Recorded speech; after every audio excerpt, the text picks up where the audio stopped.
મારી મતી તારી મતી સામે મારી મતી ઓછી છે. બોલો ગુજરાતીઓ, તારી મતી સામે तारी मती सामने मारी मती. हंस के कस के मुस्कुरा के बोलो ना, तारी मती सामने मारी मती ओछी छे. तारी मती बहु बदार छे, मोटी छे. तमारी मती मोती छे, मारी मती ओछी छे. रागमती, मोहमती, आसक्तमती, परिग्रहमती, जितने नाम दो उतने कम है. लग रहा था कि चारू दत्त कहीं मेरा बेटा मुनि ना बन जाए, इतना धर्म करता था, साधु ना बन जाए, भली डाकू बन जाए. बोलो मेरा बेटा भली डाकू बन जाए पर साधु ना बने, चारित्रधारी ना बने, भली चोर बन जाए, लोंच करने वाला ना बने पर लुच्चा बन जाए. क्या बन जाए? लोंच करने वाला ना बने पर लुच्चा बन जाए वो चलेगा, परंतु चारित्रधारी ना बने, चोर बन जाए, है ना, लुच्चा बन जाए, लफंगा बन जाए, आताताई बन जाए, आतंकवादी बन जाए, पर संतवादी ना बने. भैया घर में रहना, घर छोड़ के मत जाना. तुम जाओगे तो हमारा घर तो क्या हो जाएगा? सूना हो जाएगा. बोलो बोलो बहन जी, हे बेटा तुम मत जाना, तुम जाओगे तो मेरा घर, बोलो मेरा कोई नहीं है दाऊद में, मेरे साथ कोई बोलने को राजी नहीं है. बेटा बोलो, बेटा बोलो, बोलो बेटा घर छोड़ के मत जाना, तुम जाओगे तो घर. ओहो क्या गजब की बात की. इस बात में सारा द्वादशांग समाया हुआ है. एक एक अक्षर आगम का है. बेटा घर छोड़ के मत जाओ. बोलो बेटा घर छोड़ के मत जाओ. तुम घर छोड़ के जाओगे मेरा घर. हाँ बोलो जोर से बोलो, मेरा घर. अरे माताओं, जिस दिन तुम्हारे मन में भाव है कि मेरा बेटा घर छोड़ के मुनि बनेगा, घर सूना हो जाएगा, बहुत खुशी की बात है. दुखी मत होना, आंसू मत टपकाना. घर सूना हो जाएगा पर मंदिर हरा भरा. मैं भी किसी माँ का घर सूना करके आया हूं, और मैंने माँ का घर सूना करके जब आया हूं तो इस मंदिर को मैंने क्या बनाया है ना, मैंने हरा भरा बनाया है. तुम्हारे घर को हरा भरा मैंने ही बनाया है. पारना के दिन तुम किसको निमंत्रण देने गए थे? बोलो सेठ जी, बोलो पारना के दिन तुम किस किस को निमंत्रण देने गए थे? मेरे घर पर आना, मेरे घर पर आना, मेरे घर पर आना. क्या किसी को फोन किया था? क्या किसी के लिए नरियल दिया था? बुलाने को नरियल नहीं दिया था. बोलो बुलाने के लिए नरियल नहीं दिया था, पर जो हमारे घर में आए उसको हमने सम्मान में हमने उनको नरियल दिया. पंचमेवा की पुड़िया दी, पहले नहीं दी, क्योंकि कोई भरोसा नहीं है. किसी को बुलाने नहीं गए थे, पर एक जिस घर को बेटा सूना करके आया, उस बेटे ने मेरे घर को हरा भरा कर दिया. हमारे घर में वो मुद्रा लेकर के आया तो दुनिया के लोग हमारे घर पर चले आए. इतना दिया तूने, इतना दिया मेरे गुरुवर, मेरी झोली छोटी. बोलो इतना दिया मेरे गुरुवर ने मेरी झोली. हाथ उठाओ, नमो सिद्धाड़म. इतना दिया मेरे, जोर से बोलो, इतना दिया मेरे. सारा देश देखे ऐसा बोलो, हंस के कस के मुस्कुरा के. भली जेब में मोबाइल होना हो पर चेहरे पर इस्माइल होना चाहिए. इतना दिया मेरे गुरुवर ने मेरी झोली छोटी. इतना दिया मेरे गुरुवर ने मेरी झोली छोटी.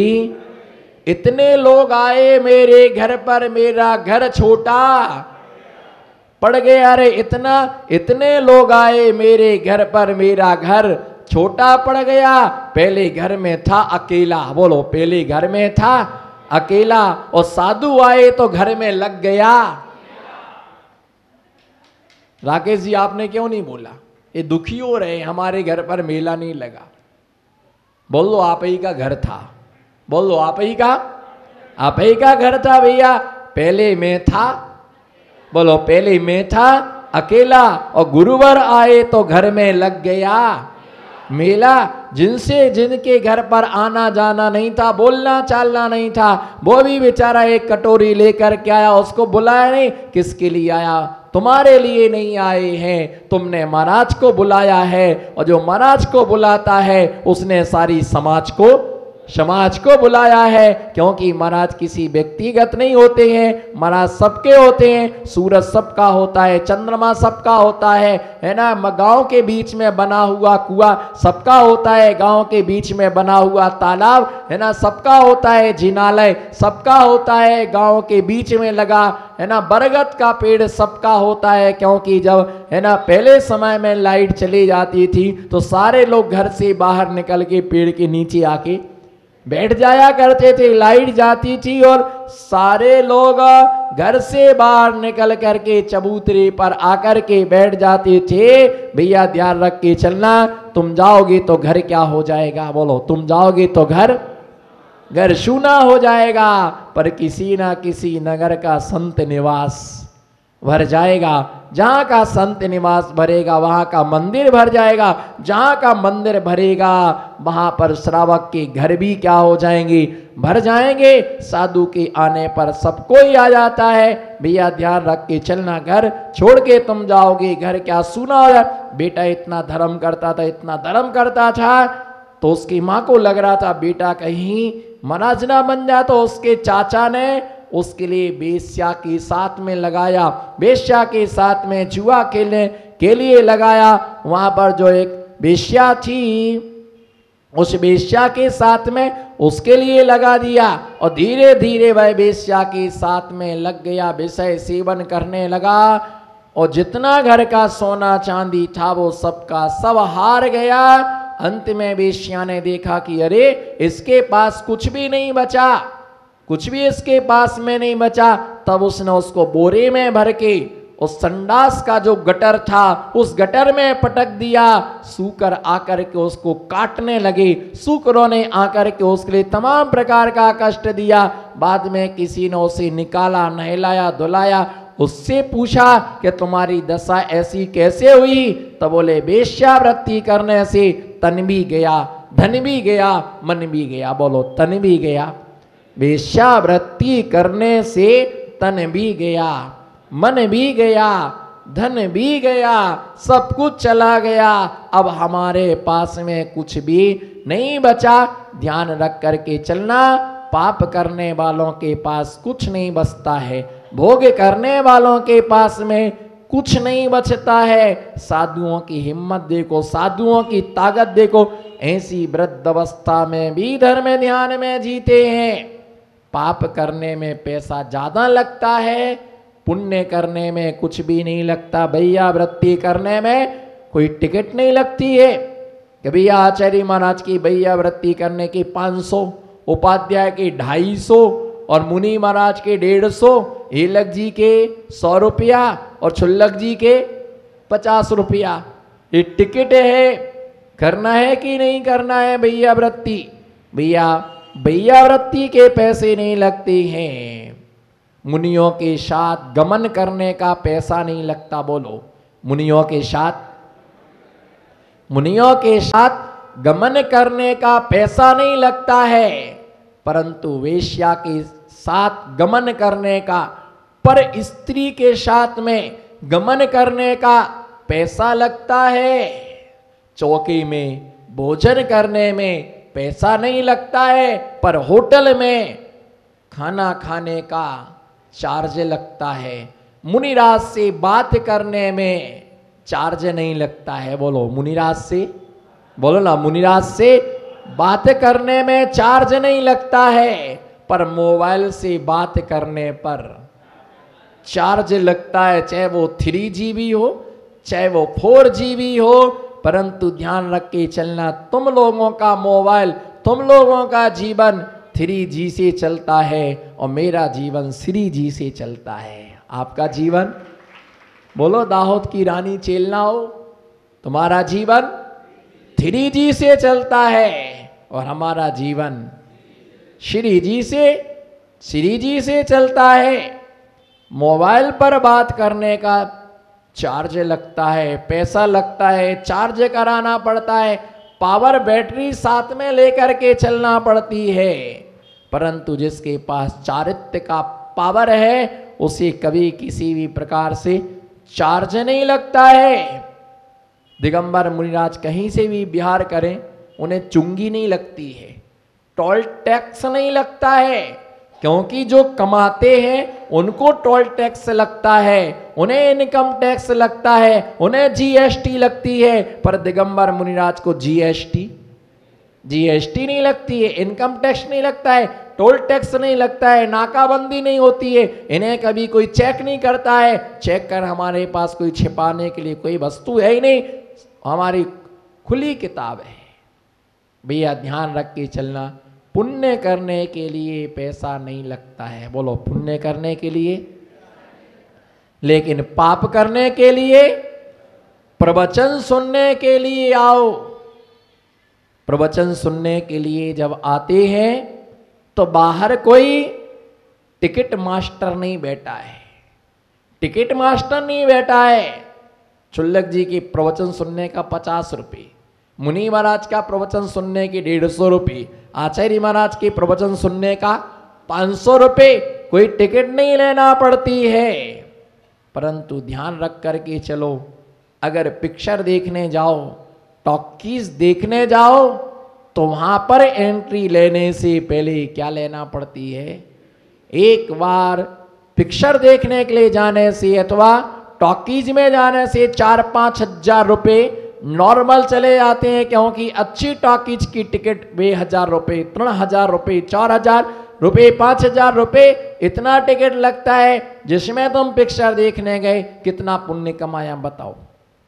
पिक्चर देखने गए, सास भी कभी बहू थी, पिक्चर का नाम सास भी कभी, बोलो ना, सास भी कभी बहू थी। दूसरी पिक्चर का नाम धर्मवीर, दूसरी पिक्चर का नाम धर्मवीर, तीसरी पिक्चर का नाम सुथयू, सुथयू गुजराती पिक्चर छे सुथयू। एक बहुत बढ़िया पिक्चर सेठ जी, नमो सिद्धाराम। घर में हो साली तो हर रोज दिवाली, घर में हो, मैं तो बोल सकता हूं, मेरी शादी नहीं हुई पर मैं बारात में गया इसलिए बता रहा हूं। घर में हो साली तो हर रोज दिवाली है। भैया ये पिक्चरें देखने के लिए आप गए, आपको क्या मिल गया? कौन बोला महाराज जी ने भी पिक्चर देखी होगी? हाँ देखी ना मैंने, हमने एक ही पिक्चर देखी बस। मैंने बचपन में एक ही पिक्चर देखी, बोलो, एक ही पिक्चर देखी हमने बचपन में। पूछो कौन सी? पूछो, हाथ जोड़ के पूछो, विनय से पूछो, शिष्टाचार के साथ। हे गुरुवर, आपने बचपन में कौन सी पिक्चर देखी? पास्ट टेंस में कौन सी पिक्चर देखी? बता दूं? बाद में बताऊंगा, अभी नहीं। मैंने एक ही पिक्चर देखी, वो भी 25 पैसे की टिकट आती थी। बता दूं? इच्छा है सुनने की? बाद में बता देंगे, अभी तो टाइम बहुत है, बाद में बता देंगे। बताऊं अभी? उस पिक्चर का नाम है नदिया के पार। उस पिक्चर का नाम है, बोलो ना आप तो, उस पिक्चर का नाम है नदिया के पार। वो ऐसी पिक्चर देखी कि हम ही हो गए संसार से। अगर ऐसी पिक्चर आप लोग देख लो तो कितनी बढ़िया बात है। भैया ध्यान रख करके चलना। पिक्चर देखने गए कितना, और पिक्चर देखने गए तो खाली पिक्चर ही थोड़ी देखते हैं, कुछ ना कुछ मिक्सचर भी खाते हैं। क्या खाते हैं? ओ टॉकीज के अंदर बेचने वाला आता है, और अधिकतर पॉपिंस खाते लोग पिक्चर देखने जाते हैं। तो क्या खाते हैं? इतनी लंबी डिब्बी आती है, लाल कलर, नीली, पीली, लाल, हरी, उसमें इकट्ठी 1 दर्जन गोलियां रहती हैं। पतली वाली आती, मोटी वाली आती है, चिंगम भी आती है। आप खा रहे थे बाद दिन? ढोकरा चिंगम खाता है बुढ़ापे में। नमो सिद्धाराम। विचार करो, पिक्चर देखने गए, कौन सा पुण्य कमा लिया? कौन सा पुण्य कमा लिया आपने? हर समय आदमी पाप करने, पिक्चर देखने जाओ, श्रृंगार की कोई सामग्री लेने जाओ, आप होटल पर खाने के लिए जाओ, सिर्फ बर्बादी के अलावा कुछ नहीं होता है। चौके में भोजन करो, एक दिन का होटल का खर्चा, 15 दिन के चौके का खर्चा, और एक दिन के, बोलो ना, क्यों चुप बैठे हो? मेरी सभा में गूंगे बन के मत बैठना, बोलो। एक दिन का होटल का खर्चा और 15 दिन की, जितना एक दिन होटल में खर्चा होता है उतने में 15 दिन का क्या लग सकता है, चौका लग सकता है। लेकिन कल ही मैंने आपको बताया था, जैसा आता है, बोलो नमो सिद्धाड़म, जैसा, बोलो जैसा, जैसा आता है वैसा ही। पाप की कमाई पाप में जाती है और पुण्य की कमाई, पाप की कमाई पाप में जाती है, पुण्य की कमाई पुण्य में जाती है। पाप की जड़ अस्पताल में होती है, बोलो पाप की जड़, जोर से बोलो, पाप की जड़ अस्पताल में होती है और पुण्य की जड़, पाप की जड़ अस्पताल में होती है और पाप की जड़ पाताल में होती है। पुण्य पाताल तक उसकी जड़ जाती है। पाप करने में व्यक्ति का समय निकल जाता है। और इसी बात के लिए कार्तिकेय अनुप्रेक्षा में आचार्य प्रवर कार्तिकेय स्वामी महाराज ग्रंथ में लिखते हैं, राग रंग की बातें ये जीव पैसा लगा करके सुनने के लिए जाता है, पर वीतरागता की चर्चा मुफ्त में भी सुनना नहीं चाहता। भोगो भोग के साधन कितने भी महंगे आए, कितने भी महंगे आए। एक लड़के की शादी हो रही थी, श्रोतागण ध्यान दें, आत्म तत्व पर दृष्टि रखना। मैं किसी भी चीज का दृष्टांत दूं, चाहे मैं बच्चे का दृष्टांत दूं, चाहे मैं पत्नी का दृष्टांत दूं, चाहे मैं भोजन का दृष्टांत दूं, चाहे मैं व्यापार का दृष्टांत दूं, पर दृष्टि आत्म तत्व पर ही रखना। लक्ष्य आत्म ध्यान का होना चाहिए। मंद बुद्धि वालों को दृष्टांत के बिना वस्तु की व्यवस्था समझ में नहीं आती है। छोटा सा बच्चा होता है, माता पिता बचपन में पढ़ते हैं कम, बच्चे पढ़ते हैं कम और उनके मम्मी पापा पढ़ते हैं ज़्यादा। बच्चों को पढ़ाना है, छोटा सा बच्चा है, अनार का बनाना तो कैसे बनवाते बेटा, एक चूल्हा बनाओ बेटा,